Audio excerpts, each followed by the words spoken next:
E aí, pessoal, tudo tranquilo? Estamos aqui mais uma vez para conversar com vocês sobre divisão celular. E agora chegou a hora de entendermos a meiose.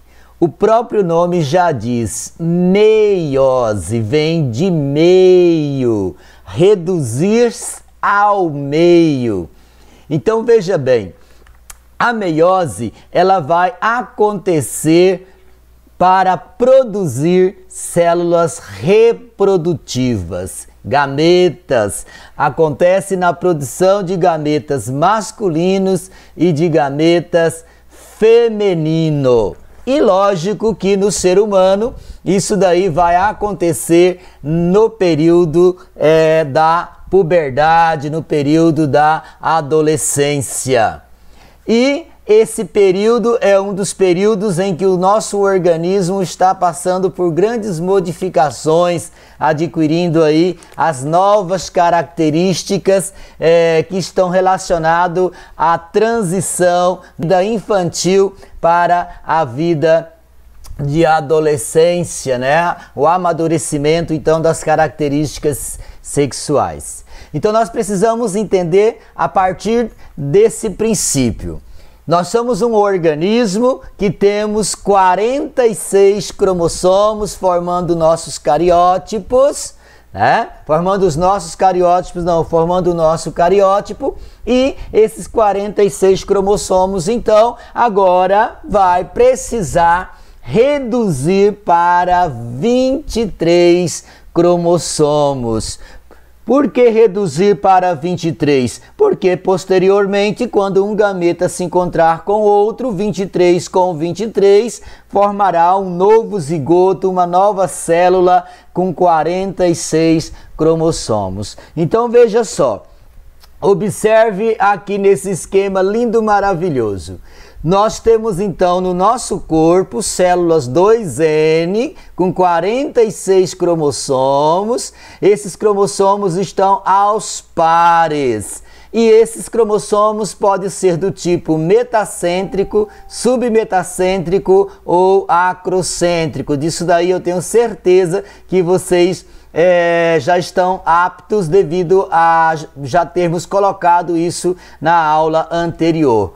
Então, lá nos testículos do homem existem células percursoras, ou seja, células que vão dar origem aos espermatozoides. E essas células são chamadas de espermatogônias.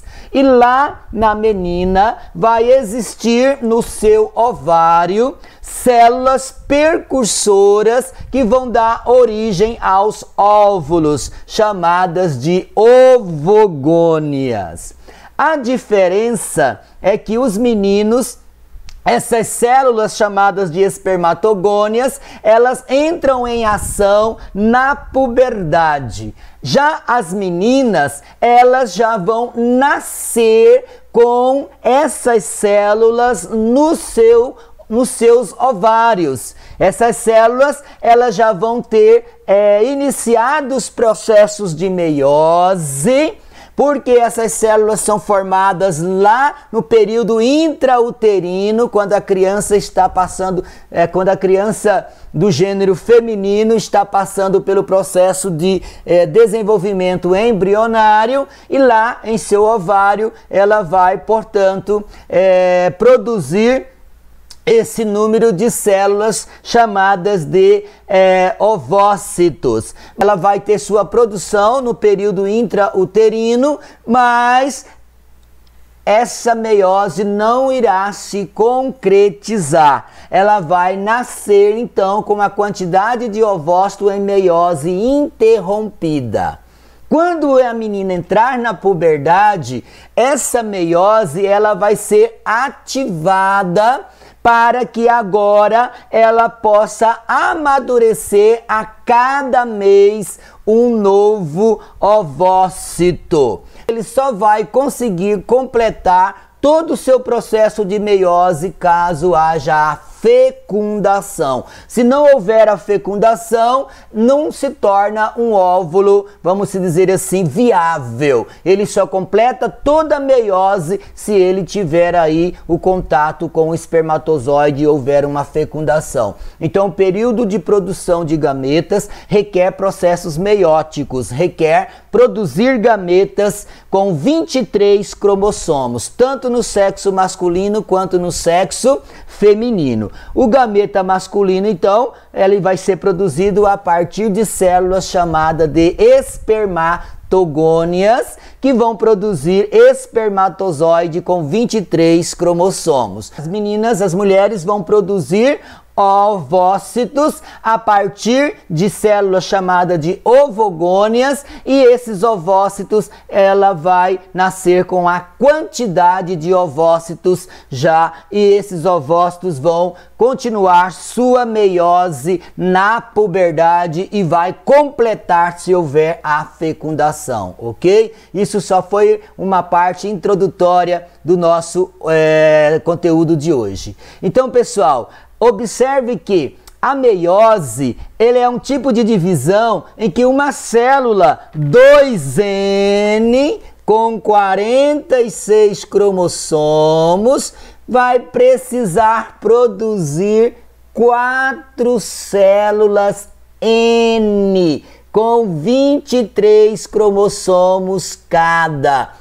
23 mais 23 mais 23 mais 23. Então, observe que uma célula dá origem a 4. Então, a meiose é um processo de divisão celular em que ela vai acontecer em 2 etapas. Isso mesmo, em 2 etapas, que nós chamamos de meiose 1 reducional e meiose 2 equacional. Agora imagina comigo, se eu tenho uma célula com 46, eu vou produzir 4 células com 23, é preciso também acontecer, antes de iniciar a meiose, a paradinha que nós chamamos de intérfase. Lembra da intérfase, o intervalo entre uma divisão e outra? E por que precisa acontecer a intérfase? Porque esses cromossomos também precisam se duplicar.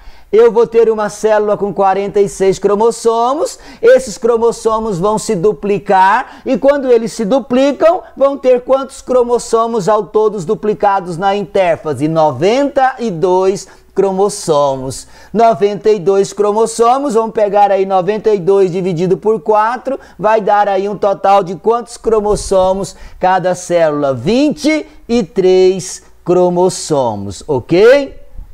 Então, observe que na nossa definição de meiose está dizendo assim: tipo de divisão celular em que uma célula mãe, 2N igual a 46 cromossomos, duplo, o duplo porque eles vão estar aos pares, duplicado porque eles vão estar aos pares, metacêntrico, submetacêntrico e acrocêntrico, é o que vai estar formando o nosso cariótipo. Então você tem lá na sua célula 46 parezinhos de cromossomo, ou metacêntrico, submetacêntrico ou acrocêntrico. E esses cromossomos, então, duplicados através de 2 divisões sucessivas, né? Nós vamos ter ali a meiose reducional e a meiose equacional, que nós vamos conhecer daqui a pouquinho. Então, vamos ser capazes de originar células filhas, e essas células filhas vão conter a metade dos cromossomos da célula mãe,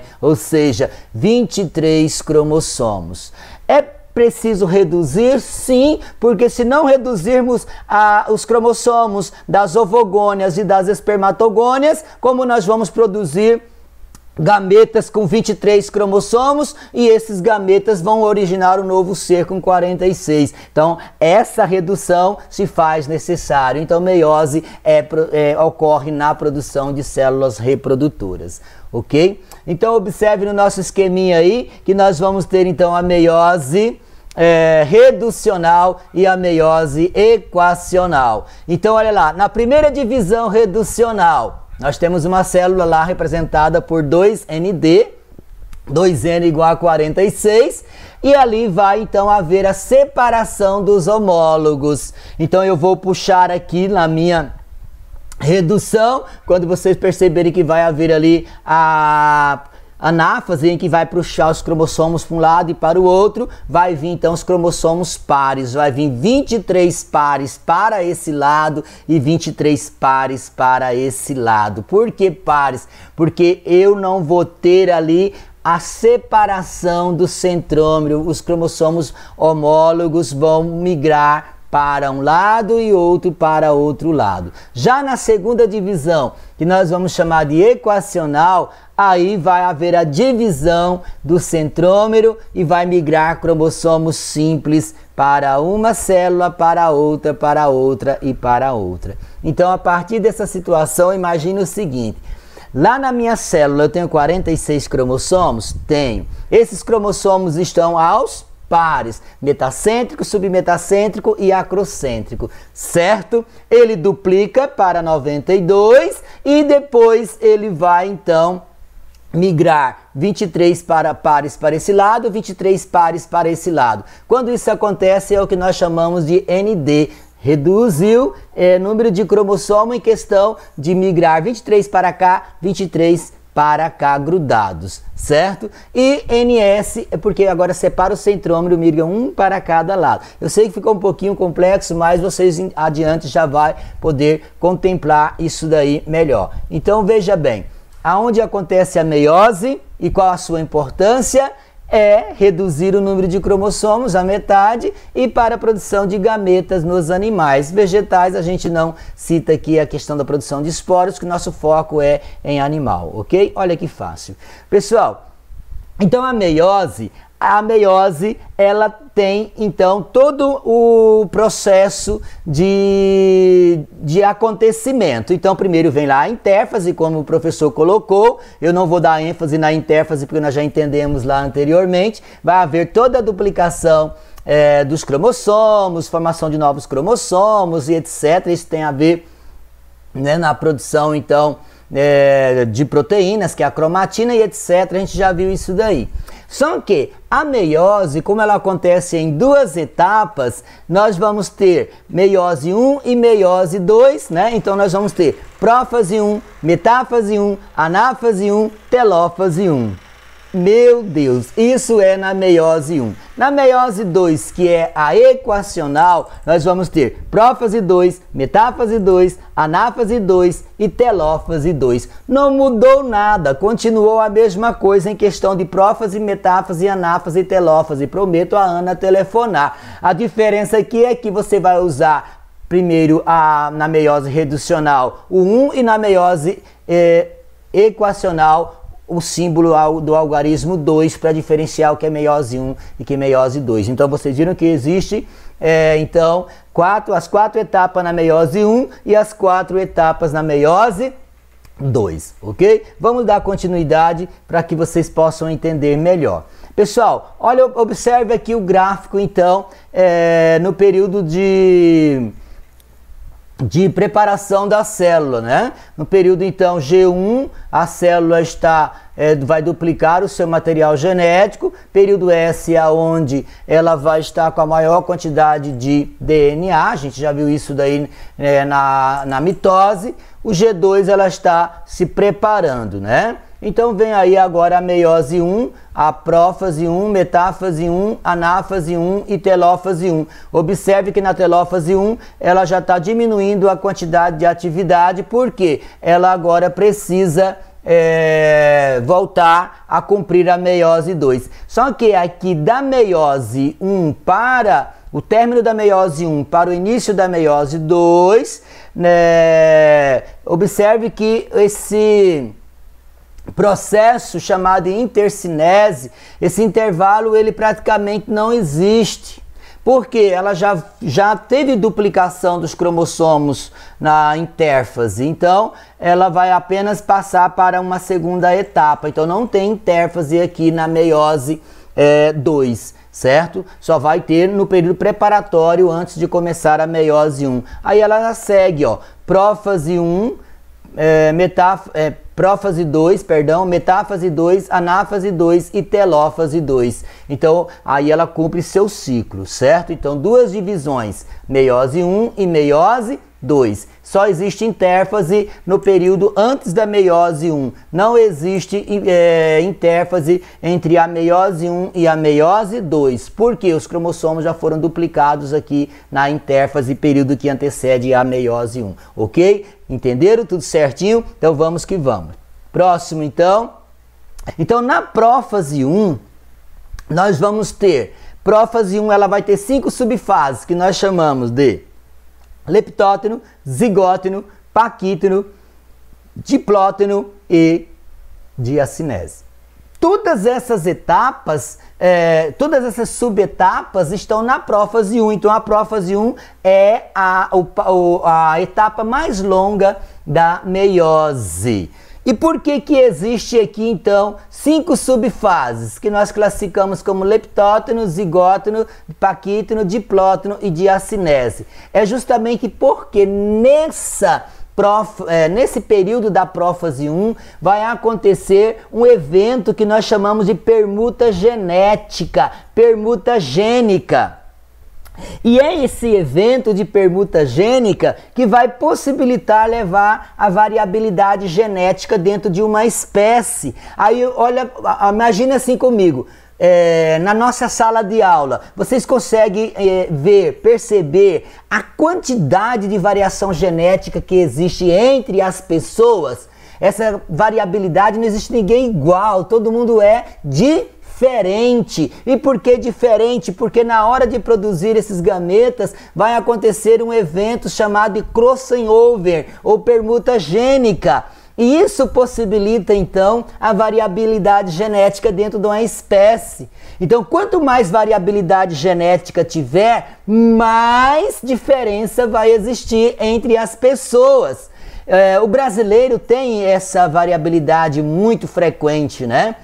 Diferente de outros países como o Japão, a Coreia, que vê um, parece que a foto é a xerox do outro, quase tudo igualzinho. Nós não, nós temos uma variabilidade porque a troca de material genético da população brasileira é diversificada por processos lá do início de colonização, cruzamentos com europeus, negros e etc, né? Então tem essa mistura que nós chamamos de povo brasileiro. Então observe que, dentre essas subclasses, leptóteno, zigóteno, paquítono, diplóteno, diacinese, é no diplóteno que nós vamos ter então a permutação de genes. Então a produção de gameta permite que nos espermatozoides haja troca de informações com permuta.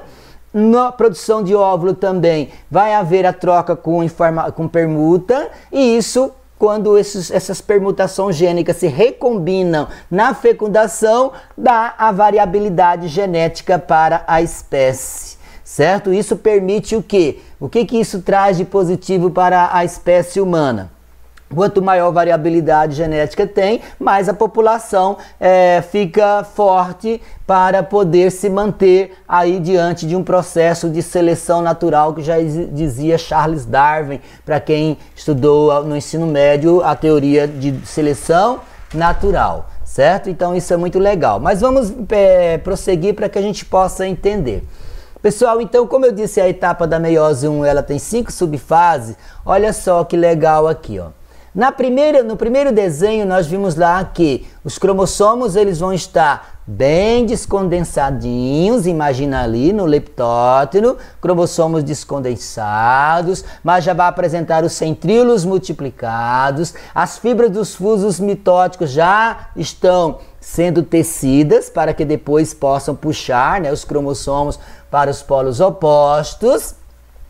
Então nós temos ali no leptóteno separação dos centríolos. Então os centríolos começam a migrar para polos opostos, os cromossomos estão descondensados. Já no zigóteno, nós vamos ter lá o emparelhamento dos cromossomos homólogos. Então os cromossomos já vão começar a se condensar, os cromossomos metacêntricos vão formar parzinho com os metacêntricos, submetacêntrico com submetacêntrico e acrocêntrico com acrocêntrico. Por que que eles têm que formar parzinhos? Porque eles precisam depois migrar para os polos opostos.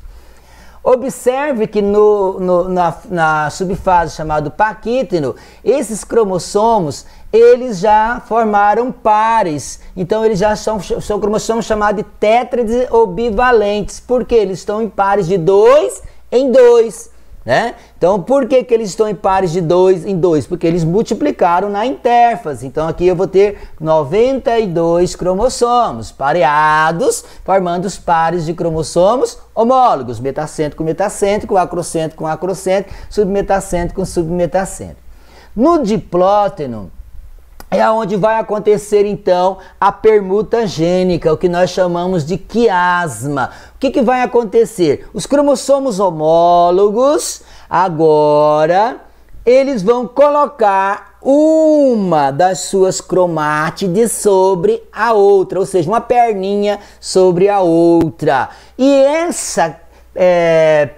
essa colocação de uma perninha do cromossomo sobre a outra vai permitir que ali haja a quebra daquele pedacinho de cromossomos e eles vão trocar. Ou seja, um cromossomo vai doar um pedacinho para o outro e o outro doa um pedacinho para o de cá. Então vai haver uma troca, são recíproca essa troca. E isso leva à variabilidade genética. Mais na frente vocês vão ver no esquema como que isso acontece, aí vocês vão entender realmente como eles colocam os bracinhos um sobre o outro e há essa quebra, soldando trocado, e aí é que leva a variabilidade genética para a espécie humana, né? E a diacinese é a terminação do quiasma. Quiasma é essa sobreposição dos braços dos cromossomos um sobre o outro. Termina o quiasma, o cromossomo já está bastante condensado, totalmente visível,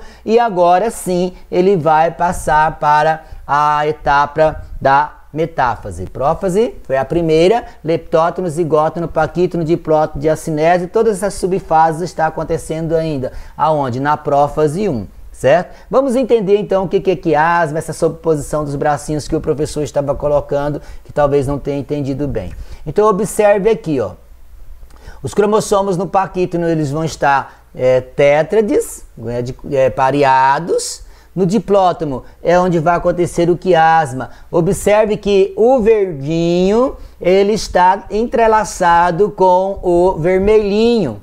E essa sobreposição faz com que haja o resultado das permutas. Olha no último exemplo que nós temos aí nos cromossomos modificados. O vermelhinho pegou um pedacinho do verdinho e o verdinho pegou um pedacinho do vermelhinho. Essas cores são cores fantasias. É para que a gente possa entender que durante a meiose, na prófase 1, na subfase diplóteno, é onde acontece a troca de genes de um cromossomo para o outro, e isso possibilita levar a variabilidade genética dentro de uma determinada espécie. Esse processo é chamado de quiasma, certo? Observe então nesse esquema que a gente pode ver melhor aonde nós temos essa sobreposição. Então, ou seja, a crossover ou permuta gênica, que é o nome que nós damos para esse evento, é nada mais, nada menos do que a troca de segmentos entre cromátides não irmãs. Tem cromossomos homólogos que são iguais, idênticos, ou seja, quando o metacêntrico que fez parzinho com o outro metacêntrico, então formou homólogos, idênticos, iguais. Né? E o que então essa crossover e essa permuta gênica com o quiasma traz para a população, como foi colocado anteriormente? Permite a elevação da variabilidade genética. Eu acredito que ficou bem fácil vocês entenderem então que essas cromátides elas vão sobrepor os seus bracinhos, né? E ali vai ter então a troca de fragmentos de cromossomo, consequentemente trocou genes, leva a variabilidade genética. Então, por exemplo, o espermatozoide que é formado então com quiasma, o óvulo é formado com esse processo de quiasma de permuta, eles se encontram então, e isso a gente vai levando então uma característica de variabilidade para a espécie, ok? Pessoal, então na prófase era isso. Na metáfase 1, então esses cromossomos eles vão Agora, aos pares, né, eles estão de 4 em 4, agora eles vão formar, então, o pareamento na placa equatorial da célula. Olha que, se a gente pegar lá na metáfase 1 da mitose, esse pareamento era único em fileirinha. Agora aqui na metáfase 1 da meiose, observe que eles vão fazer duas fileirinhas de pareamento de cromossomos, certo?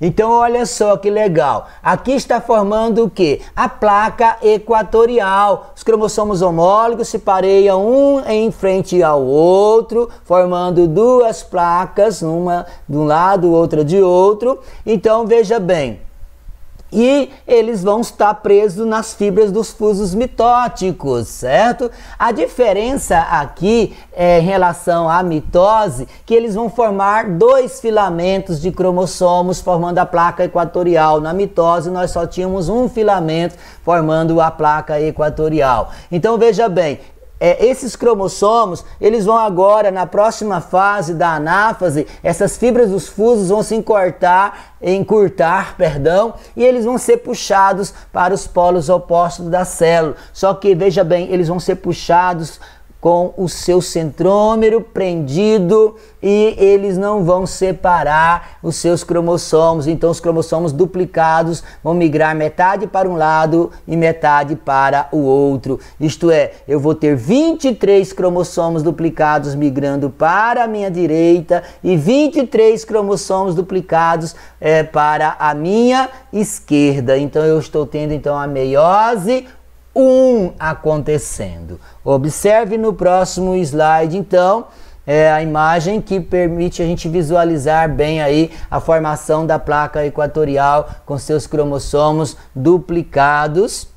Aqui, então, na anáfase 1, observe que vai encurtar as fibras dos fusos mitóticos e agora eu vou puxar aqui, né? A célula vai puxar os seus cromossomos duplicados, vindo 23 duplicados para cá, 23 duplicados para cá. Então, nós estamos acontecendo a meiose 1, a meiose reducional. Então, ou seja, esses cromossomos, então, eles vão estar migrando para os polos, encurtamento das fibras do fuso, cromossomos homólogos, então, eles separam, indo cada um para um lado da célula. Não ocorre divisão do centrômero, então eles não dividem. Lá na mitose a gente via que dividia o centrômero, migrava os cromossomos ímpar para cá, ímpar para cá. Agora eles migram aos parzinhos para cada polo da célula. Então você observe o que está dentro desse quadradinho. A segregação independente dos homólogos promove a variabilidade genética, porque lá na crossing over e na permuta gênica, agora esses cromossomos eles segregam independente. O que eu digo independente é aleatoriamente, sempre seguindo aí a questão de cromossomos pares migrando para os polos sem separar esses cromossomos através do centrômero. Para quem não sabe o que é centrômero, é aquela bolinha que está lá no meio prendendo as cromátides dos cromossomos, ok? Vamos que tá fácil demais entender. Aqui é um exemplo representativo, então, de um processo metáfase, de anáfase, né, perdão, aonde os cromossomos já estão sendo puxados para os polos opostos. Observe sempre que eles estão grudadinhos, não houve separação do centrômero. Seguindo então na telófase, a telófase então, esses cromossomos já estão em cada um em seu polo, aí vai acontecer todos aqueles eventos novamente, vai reaparecer o nucleolo, reaparecer a carioteca e vai acontecer a citocinese, que é a divisão do citoplasma. Então eu tenho duas células N agora. A partir de uma célula 2N. Nessa célula N eu tenho 23 cromossomos aos pares, nessa outra eu tenho 23 cromossomos aos pares, certo? Então agora a gente vai encerrar aqui a etapa telófase, encerra a meiose 1, não tem agora intervalo, por quê? Porque a célula já multiplicou seus cromossomos anteriormente, no processo de intérfase. Aqui ela passa então questão de pequeno curto prazo já para iniciar a meiose 2, ok? Então o professor vai finalizar esse vídeo aqui para que a gente possa então entender posteriormente como funciona a meiose 2, ok?